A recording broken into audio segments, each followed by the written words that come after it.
అన్నా? చాలా బాగా తెలుసు. నీ గురించి నేను చాలా విన్నాను. కానీ నువ్వేంట్రా చీపుగా ఆడపిల్ల వెంట పడుతున్నావు? నేనెవరో తెలుసా మాట్లాడుతున్నావా? నువ్వేంట్రా? నీ జాతక చరిత్ర మొత్తం నాకు బాగా తెలుసు. చెబుతా విను. నీ అయ్య రాచకొండ లచ్చన్న, నీ పేరు రాచకొండ పాండు.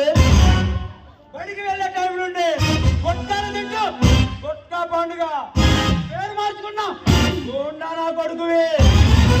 నీకొక తమ్ముడు, ఒకడు బకాసురుడు, మరొకడు రావణాసురుడు. ముగ్గురు కలిసి రైతుల రక్తం పీలుస్తున్నా ఎలాగను